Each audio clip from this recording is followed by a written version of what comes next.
से जो मेरी थी जिज्ञासा। हाँ, 48 में गीत की योनि बताई गई है रुदन।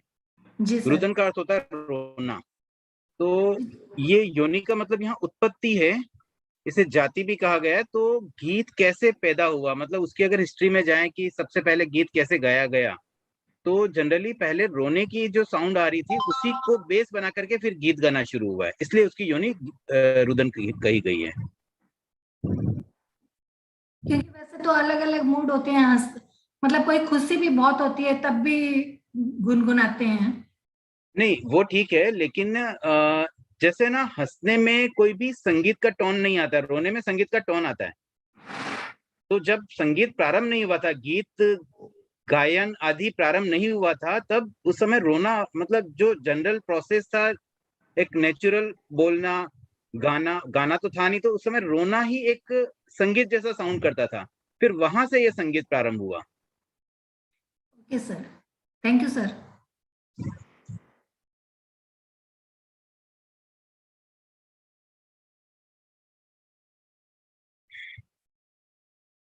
और कोई जिज्ञासा नहीं है तो स्टार्ट करते हैं।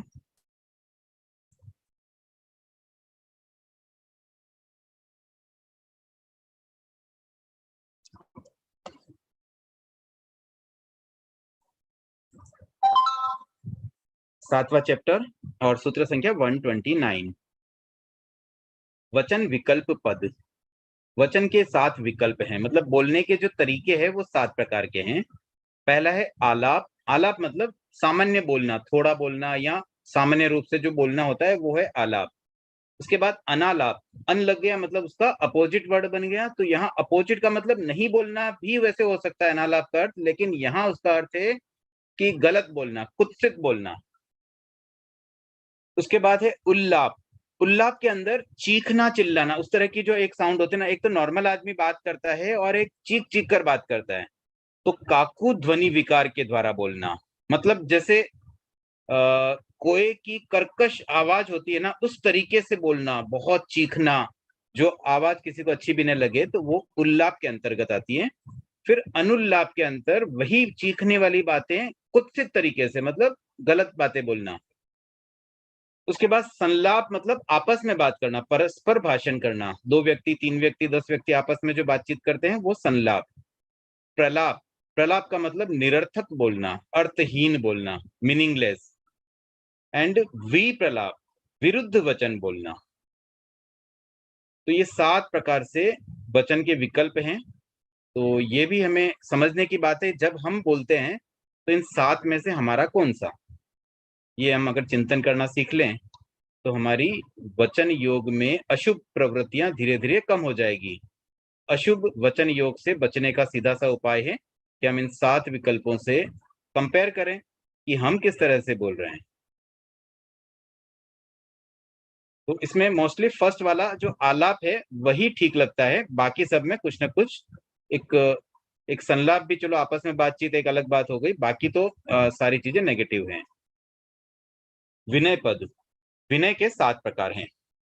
अब ये जो विनय शब्द है, सामान्यतया हम विनय से क्या समझते हैं, भक्ति या बहुमान, किसी व्यक्ति के प्रति विनय भावना, मतलब हम उनकी भक्ति करते हैं, हम उनका बहुमान करते हैं, हम उनका रेस्पेक्ट करते हैं, ये विनय है। और एक और विनय होता है कर्मों का विनयन। विनयन का मतलब होता है विनाश करना। तो जिस कार्य से, जिस क्रिया से कर्मों का विनयन हो, वह भी विनय कहलाता है।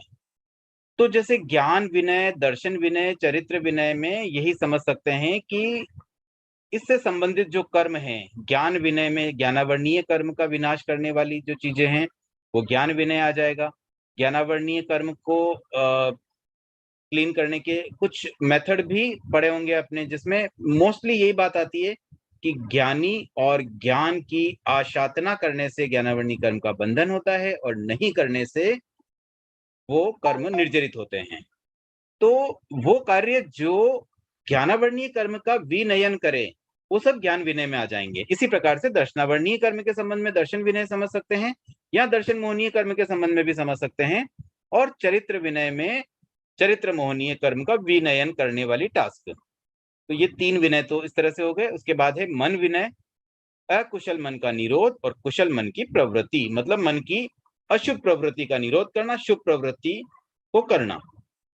इसी प्रकार से वचन योग में भी वही बात है, अकुशल वचन का निरोध और कुशल की प्रवृत्ति, और काय विनय में भी वही है, अकुशल काय का निरोध और कुशल काय की प्रवृत्ति।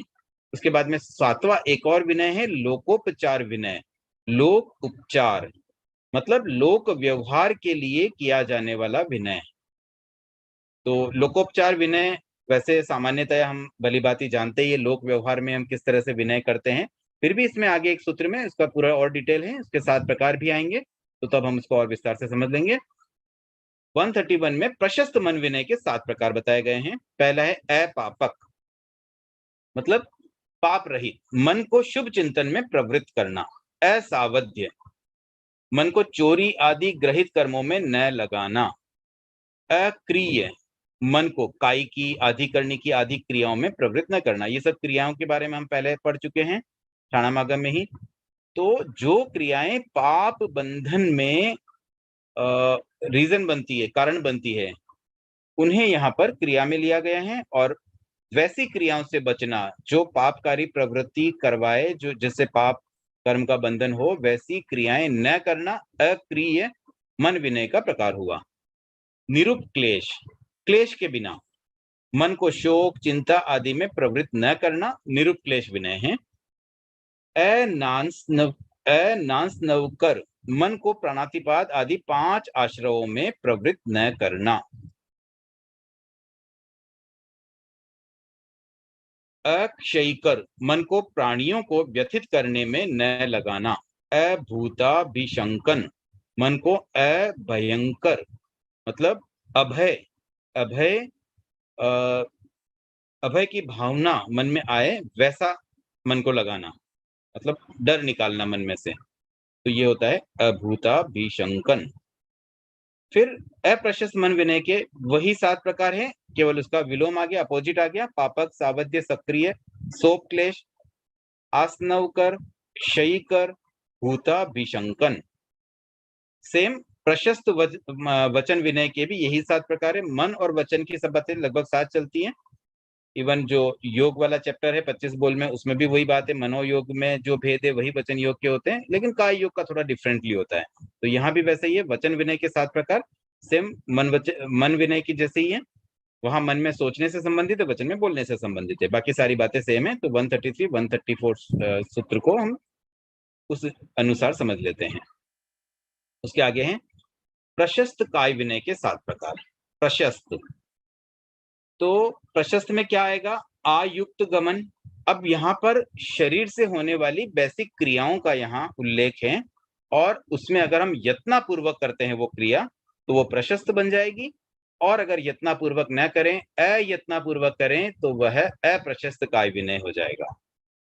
तो आयुक्त गमन मतलब यत्नापूर्वक चलना, आयुक्त स्थान यत्नापूर्वक खड़े होना या कायस्वर्ग करना, आयुक्त निषदन बैठना, यत्नापूर्वक बैठना, आयुक्त त्वग्वर्तन, त्वक्वर्तन, त्वक इसमें प्रत्यय लगा है, उपसर्ग लगा है त्वक, और त्वक और वर्तन से ये शब्द बना है, तो इसका अर्थ होता है सोना, यत्नापूर्वक सोना। इसके बाद में है आयुक्त उल्लंघन, यत्नापूर्वक उल्लंघन करना। उल्लंघन करने का मतलब होता है लांघना, मतलब जैसे छलांग लगाना, जंप करना, चलना। देखिए चलने में क्या होता है, नॉर्मल हम जैसे 1 by 1 एक लेग के बाद दूसरा लेग, तीसरा लेग ऐसे चलते हैं, लेकिन कहीं कोई स्टेप बीच में कोई गैप बड़ा और उसको हमें जंप करके आगे पार करना हो, तो वो उल्लंघन कहलाता है। उसके बाद आयुक्त प्रलंघन, प्रलंघन भी एक प्रकार का लंघन ही है। ये विशेष रूप से या तो इसमें 2 अर्थ इसके निकलते प्रलंघन के, बार बार उल्लंघन करना, जैसे कंटिन्यू जंप जंप जंप इस तरह से कूदते हैं, तो वो प्रलंघन कहलाएगा, या फिर बड़ा जंप लेना, वो भी प्रलंघन होगा। उसके बाद है आयुक्त सर्वेंद्रिय योग योजना, यत्नापूर्वक सब इंद्रियों का प्रयोग करना। तो ये सारी यत्नापूर्वक की जाने वाली काय की प्रवृत्तियां काय विनय के अंतर्गत आ जाती हैं। ऐसे अगर हम समझें तो काय विनय में काय की शुभ प्रवृत्तियां हो जाएगी, और अप्रशस्त काय विनय जहां आएगा वहां पर अशुभ प्रवृत्ति हो जाएगी। तो वहां पर ये सारी बातें, जो 7 बातें यहाँ आई थी, यहाँ आयुक्त की जगह अनायुक्त लग गया। मतलब अयत्नापूर्वक। अब देखिए लोक उपचार विनय के 7 प्रकार। तो विनय के जो 7 प्रकार थे उसमें 7वां प्रकार था लोकोपचार विनय, और उसके अब 7 प्रकार यहाँ बताए गए। इससे हम समझ पाएंगे कि लोकोपचार विनय में क्या क्या बातें आती हैं। पहला दिया गया है अभ्यास वर्तित्व, श्रुत ग्रहण करने के लिए आचार्य के समीप बैठना। तो वो भी एक विनय है लोकोपचार की दृष्टि से। गुरुदेव विराजे हैं, हम पास में बैठे हैं, कुछ सीखें, तो ये विनय है। पर छंदानुवर्तित्व, दूसरों के अभिप्राय के अनुसार वर्तन करना, मतलब दूसरे क्या एक्सपेक्ट करते हैं उसके अकॉर्डिंगली अगर हम बिहेव करें तो वह भी एक लोकोपचार विनय के अंतर्गत आता है।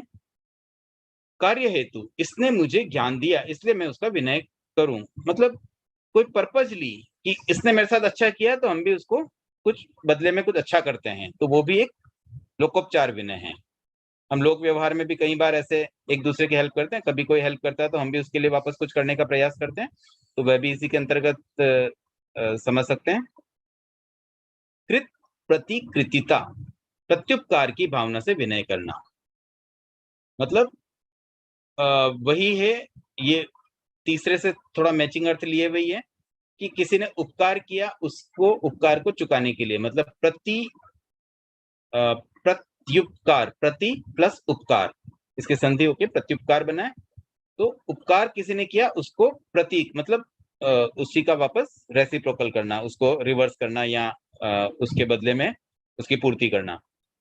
तो उस भावना से जो विनय किया जाता है वो इस कैटेगरी में आ जाता है। उसके बाद है आर्त गवेषणता, रोगी के लिए औषध आदि की गवेषणा करना।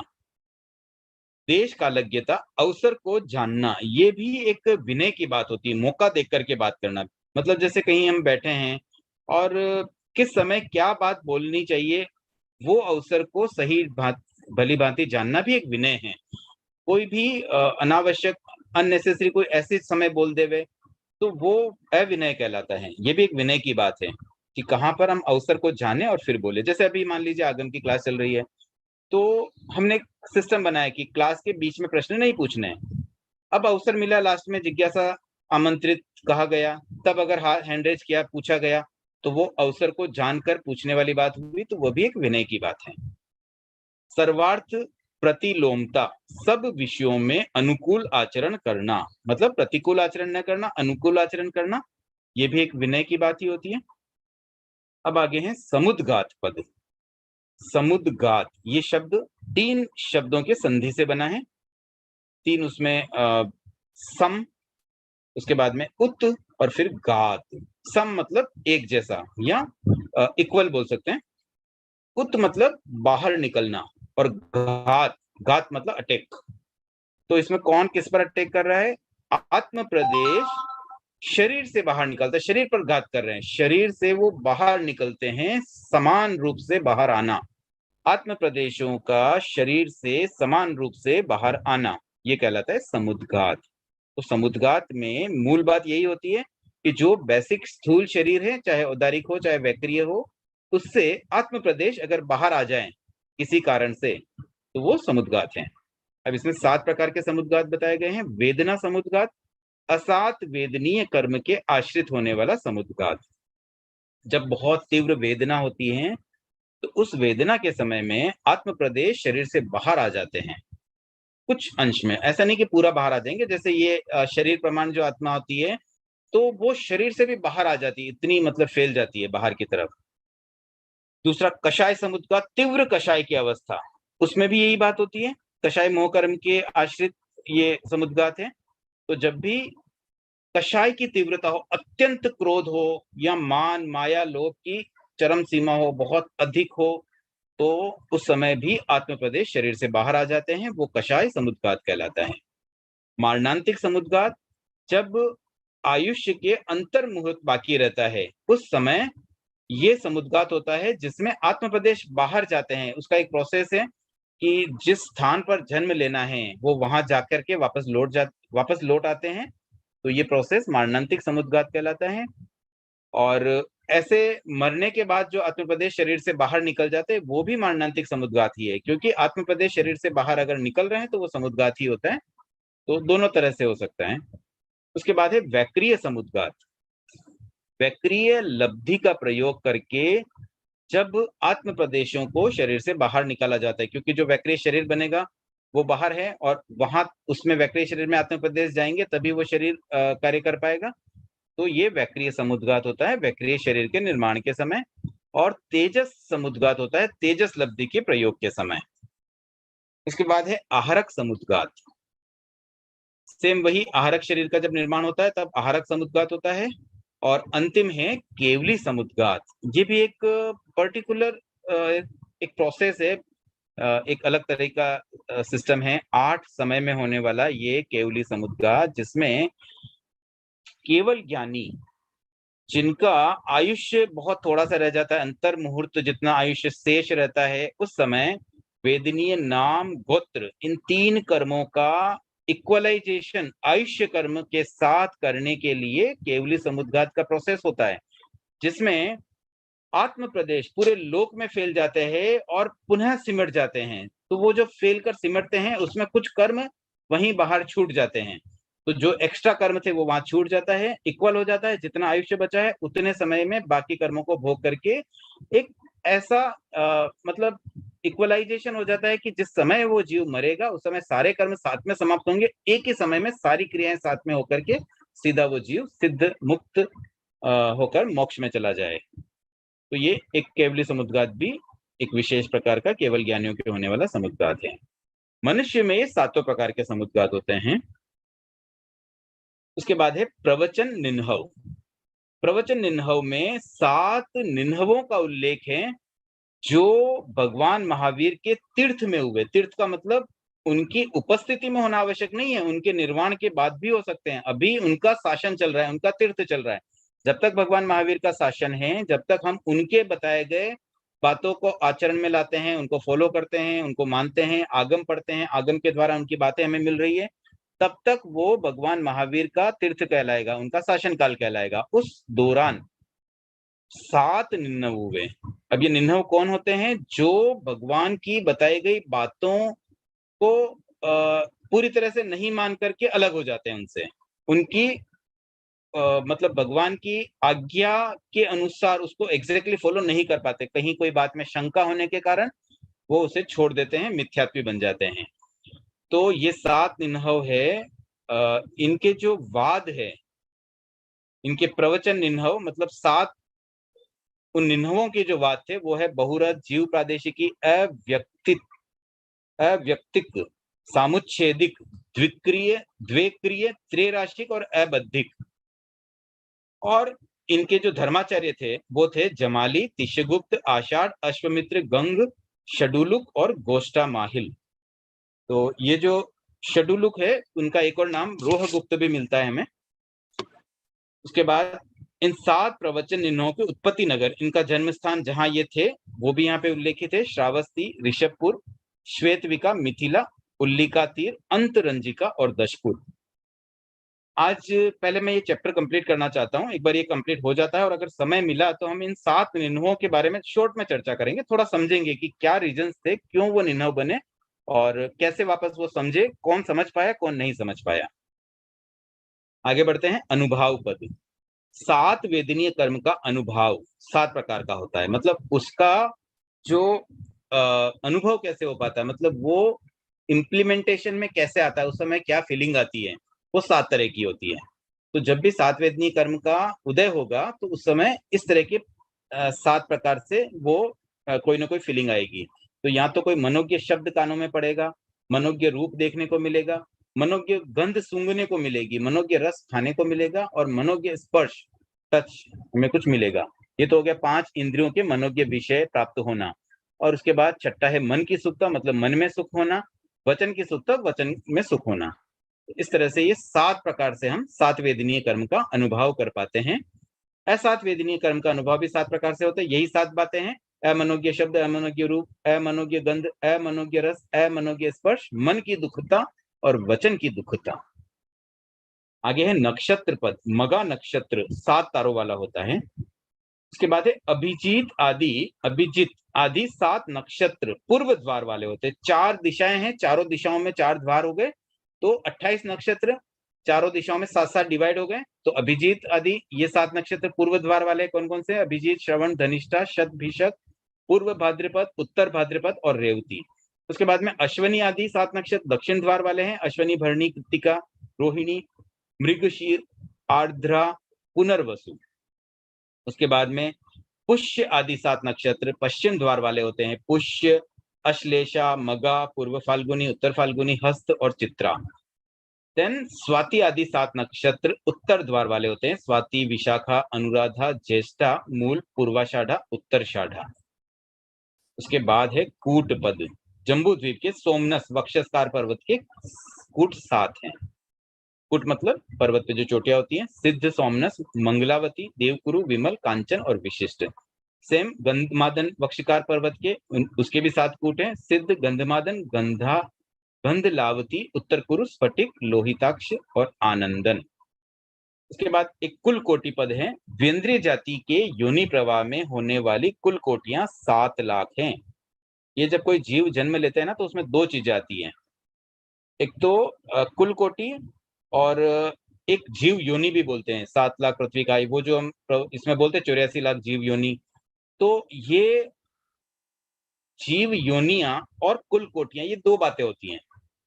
तो इनके मिक्सचर से फिर बहुत सारे कॉम्बिनेशन पॉसिबल होते हैं। तो द्विन्द्रिय के लिए ये 7 लाख कुल कोटियां, मतलब एक तरह से उनकी जाति है, उनका कुल कह दें, जीव का कुल या जीव की जाति कह सकते हैं। तो द्विन्द्रिय में 7 लाख होने से यहाँ पर 7वें चैप्टर में उसका उल्लेख है। उसके आगे है पाप कर्म पद।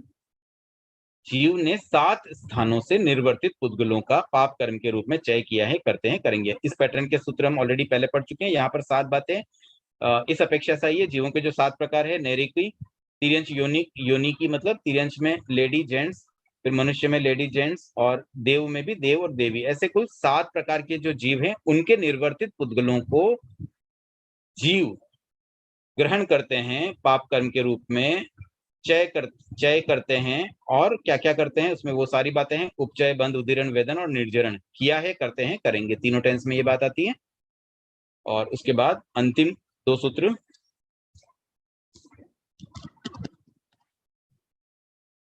सप्त प्रदेशी स्कंद अनंत हैं। सप्त प्रदेशावगाट पुद्गल अनंत हैं। 7 समय की स्थिति वाले पुद्गल अनंत हैं। 7 गुण वाले पुद्गल अनंत हैं। इस प्रकार शेष, वर्ण, गंध, रस, स्पर्श के 7 गुण वाले पुद्गल अनंत है। इसका भी वापस मुझे नहीं लगता एनालिसिस की जरूरत है, क्योंकि हम ऑलरेडी इसको कई बार कर चुके हैं। हर चैप्टर में लगभग ये अंत में यही पुद्गल पद आता है। तो इस तरह से अब हमारा ये 7th लेसन तो आज पूरा हो गया है। अभी टाइम हो रहा है 9:24, 3-4 मिनट का समय है। तो पहले जिज्ञासाएं ले लेते हैं। अगर कोई जिज्ञासा नहीं है तो फिर हम निम्नों के बारे में थोड़ा सा आज पुनः इसको थोड़ा समझ लेते हैं। तो सबसे पहले जिज्ञासाएं आमंत्रित हैं।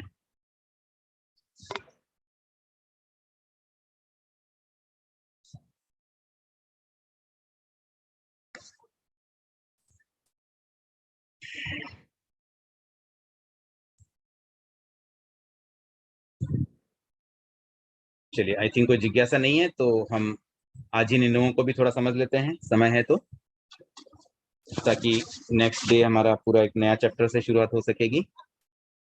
सबसे पहले जमाली। जमाली भगवान महावीर के भांजे भी थे, जमाई भी थे, और उन्होंने भगवान महावीर के साथ थे पहले। बाद में किसी बात पर, किसी सिद्धांत पर मतभेद हो गया तो वो वहां से अलग हो गए। और ये बात है लगभग भगवान महावीर के केवल ज्ञान होने के 14 वर्ष बाद की। तो उनको क्या बात से तकलीफ हुई, क्या उनका सिद्धांत था, मूल हम उस पर जाते हैं, बाकी ज्यादा डिस्क्रिप्शन में नहीं करूंगा। और कैसे उसको वापस हम समझे कि ताकि हम ये गलती ना करें। देखिए, यहाँ पर मुख्य रूप से जो भी दिक्कतें आई है ना, या तो ईगो प्रॉब्लम है या फिर एकांतवाद है। अनेकांतवाद को फॉलो नहीं करने के कारण से कंफ्यूजन होते हैं, शंका पैदा होती है, और फिर सम्यक्त्व भी चला जाता है, मिथ्यात्व आ जाता है, और सही बात को हम नहीं समझ पाते, नहीं पकड़ पाते। तो ये बात बहुत इंपॉर्टेंट है। मैं इसलिए इन 7 बातों को बताना चाह रहा हूँ ताकि हम भी रूटीन में समझे कि कहीं कोई हम गलतियां तो नहीं कर देते हैं। सिद्धांतों को समझने में, तत्वों को समझने में कहीं कोई मिथ्या धारणा हमारे सेट नहीं हो जाए। तो एक एक को हम समझते हैं। सबसे पहले जमाली का सिद्धांत ये था कि भगवान कहते थे क्रियमाण कृत, मतलब जो कार्य हो रहा है वो हो गया, इट इज कंटिन्यूइंग, चल रहा है, अभी तक कंप्लीट नहीं हुआ, लेकिन भगवान कहते कंप्लीट हो गया। जैसे मान लीजिए हम जी रहे हैं, अभी हमारी आयुष्य चल रही है, भगवान कहते हैं आयुष्य कंप्लीट हो गई, कैसे हुई? बड़ी अजीब बात है, हर कोई मान नहीं सकता। उनके साथ कोई घटना घटी थी, उनको सोना था, तबियत खराब हो गई और संतों को बोला बिछौना लगाओ मेरे लिए। संत बोल रहे अभी तक लगा नहीं है, लग रहा है, लगा नहीं है, लग रहा है। वो परेशान हो रहे बार बार, अभी तक लगा नहीं। तो भगवान कैसे कहते थे लग रहा है मतलब लग गया? अभी लग गया होता तो मैं सो जाता ना। तो इस कारण से उनके दिमाग में क्या आ गया, भगवान महावीर गलत कहते हैं। जो चीज हो रही है उसको कैसे वो मान लेते हैं कंप्लीट हो गई है? तो उस चीज की वजह से वो अलग हो गए। अब उनकी वाइफ सुदर्शना जो भगवान महावीर की पुत्री थी, वो भी उनके साथ अलग हो गई। बाद में एक श्रावक ने सुदर्शना को सही बात समझाने के लिए एक अंगारा उसकी साड़ी पर फेंका, अंगारा, जलता हुआ अंगारा। जैसे ही अंगारा साड़ी पर लगा, साड़ी जलने लगी। सुदर्शना चिल्लाती मेरी साड़ी जल गई, बचाओ मुझे। तो श्रावक बोला नहीं, ये तो अभी जल रही है, जली कहाँ है? स्टिल गोइंग ऑन, प्रोसेस चल रहा है, अभी जली कहाँ है? तो उसको समझ में आया कि जितना जल गया वो भी हम सहन नहीं कर पा रहे, इसलिए हमने जितना पार्ट जला उस अपेक्षा से कहा जल गई। तो जो कार्य जब हम प्रारंभ करते हैं तो उसका जितना पार्ट कंप्लीट हो जाता है उस अपेक्षा से ये कहा जाता है कि जितना जितना काम हो गया कुछ ना कुछ तो काम हो ही जाता है। मतलब पहले क्षण से समथिंग इज कंप्लीटेड ऑल्सो, पूरा जो कार्य है उसका कुछ पार्ट कंप्लीट हो जाता है। तो इस तरह से ये सिद्धांत सुदर्शना को तो समझ में आया, वो लौट आई, लेकिन जमाली को समझ में नहीं आया, तो वो अंत तक निनहुई बने रहे। इसी प्रकार से इसको थोड़ा हमने ज्यादा डिटेल में समझ लिया क्योंकि थोड़ा कॉन्सेप्ट समझना था। बाकी के क्या सिद्धांत थे बस बहुत शॉर्ट में हम समझेंगे 2-3 मिनट में ही। तिष्य गुप्त जो था उनका सिद्धांत है जीव प्रादेशिक। जीव प्रादेशिक का मतलब उन्हें कहीं ऐसा पढ़ने में आया कि पहला प्रदेश क्या जीव है, बोले नहीं वो जीव नहीं है। अच्छा दूसरा प्रदेश जीव है, वो भी जीव नहीं है। तीसरा प्रदेश जीव है, नहीं। अच्छा तो अंतिम प्रदेश पर जाकर बोले क्या आप जीव बन गए? बोले हाँ आप कंप्लीट जीव बन गया। तो बोले जब अंतिम प्रदेश आया तब जाके जीव कंप्लीट हुआ, तो अंतिम प्रदेश ही जीव है। बस उन्होंने इस बात को एकांत रूप से पकड़ लिया। एक्चुअली सब प्रदेश मतलब असंख्य प्रदेशों का ये जो जीव है, आत्म प्रदेश जितने हैं, वो सब मिलकर के एक जीव बनता है। और उन्होंने सिर्फ एक सिद्धांत पकड़ लिया कि अंतिम आत्म प्रदेश ही जीव है, न प्रथम न द्वितीय न कोई और प्रदेश, बल्कि अंतिम प्रदेश ही जीव है। इस बात को वो पकड़ के बैठ गए। बाद में उनको फिर से समझाया गया, वो समझ भी गए, फिर से लौट भी आए, बट एक बार उनको इस बात से कंफ्यूज हुआ और इस एकांतवाद को पकड़ करके वो निन्हव बने।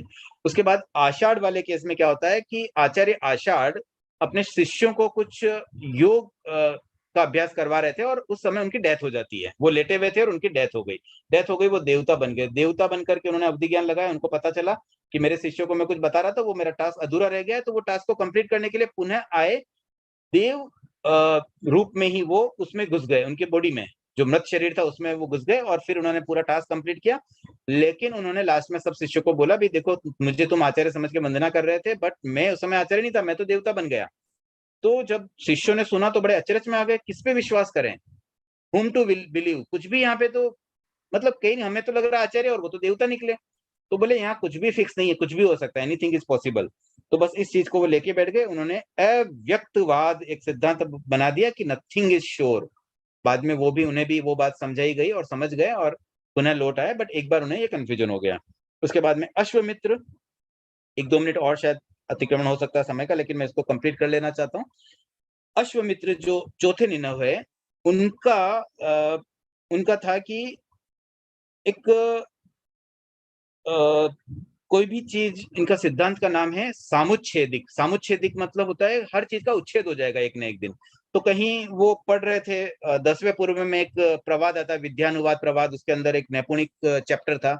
उसमें ये बताया जा रहा था कि पहले समय के नागरिकों का एक दिन विच्छेद हो जाएगा, दूसरे समय के नागरिकों का विच्छेद हो जाएगा, इस प्रकार से प्रत्येक समय के नागरिकों का विच्छेद हो जाएगा। तो बोले सभी नागरिकों का विच्छेद हो जाएगा तो मतलब एवरीथिंग विल बी फिनिश्ड। तो ये जो द्रव्य उत्पाद व्यय और द्रव्य की जो त्रिपदी है उसमें से उन्होंने खाली व्यय को पकड़ लिया कि हर चीज फिनिश हो जाएगी। तो उस सिद्धांत को पकड़ करके वो एकांतवाद वाली बात हो गई और उन्होंने ये मान लिया कि सारी चीजें खत्म हो जाएगी एक दिन। लेकिन वास्तव में जैसे खत्म हो रही तो वैसे उत्पाद भी होता है, इसलिए ध्रुवता भी बनी रहती है। तो इस अधूरेपन के, अधूरे ज्ञान के कारण से वो भी निन्हो बन गए। बाद में उन्हें भी समझा दिया गया, समझ गए और पुनः लौट आए। और उसके बाद 5वें नंबर पर गंग जो थे उनका सिद्धांत था द्वे क्रियवाद। मतलब 2 क्रियाएं साथ में हो सकती है, ऐसा उनका सोचना था। एक बार नदी पार कर रहे थे, नीचे ठंड लग रही, ऊपर गंजा था उनका सिर, तो सन की जो रोशनी किरणें पड़ रही थी तो गर्म लग रहा था, वो बोले मुझे ठंडा गर्म साथ में फीलिंग हो रही है। तो बहुत सिंपल सा कॉन्सेप्ट है, आज के जमाने में तुम आराम से समझ सकते हैं, मोबाइल लैपटॉप आदि सब मल्टीटास्किंग होते हैं, बहुत सारे कार्य हम साथ में कर पाते हैं, लेकिन एक्चुअली प्रोसेसर एक बार में एक ही चीज को प्रोसेस करता है। बस यही सिद्धांत यहाँ भी है, क्रिया एक बार में एक ही होती है, लेकिन इतनी फास्ट फास्ट होती है कि लगता है जैसे दो क्रियाएं साथ में हो रही है। उसके बाद में छठा जो है रोहगुप्त शडुलक भी कहते हैं, उनका सिद्धांत ये था, उन्होंने त्रैराशिकवाद सिद्धांत मतलब प्रतिपादित किया भी राशियां दो नहीं तीन होती, जीव अजीव और एक तीसरी राशि और बनाई, नो जीव नो अजीव, कुछ ऐसे भी चीज होती है जो न जीव है न अजीव है। तो वो कैसे, तो उसका एग्जाम्पल उन्होंने दिया, छिपकली की पूंछ, छिपकली की जब पूंछ कट जाती है तो फिर भी उसमें मोमेंट रहता है, तो इसका मतलब वो जीव भी नहीं है अजीव भी नहीं है, तो वो तीसरी राशि उन्होंने, अब ये उनका खाली ईगो के कारण से, उनको कहीं कोई बात जीतना था तो अपनी बात रख दी, जीत गए, और बस वो ईगो छोड़ा नहीं, इसलिए वो निन्हव रहे और अंत तक भी वो निन्हव ही रहे।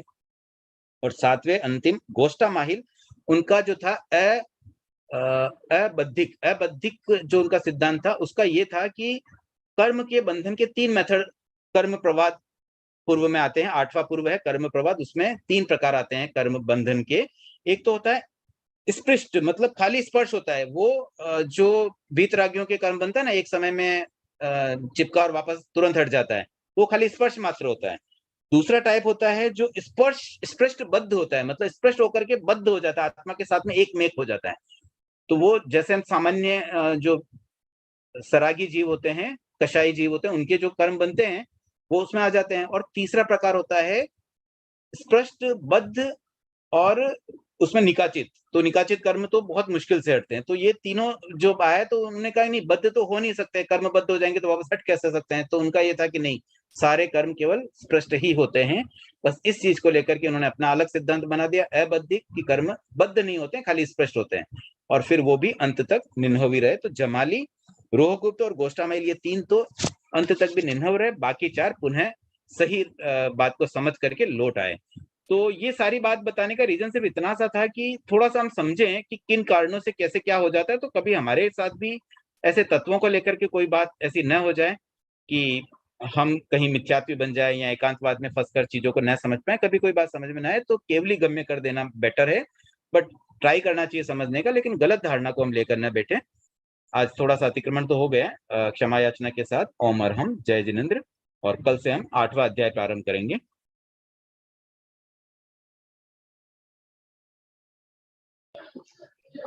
और कोई जिज्ञासा अगर रह गई हो तो कल सुबह एक बार पूछ सकते हैं, आज के लिए अभी हम यहीं एंड करते हैं। ठीक।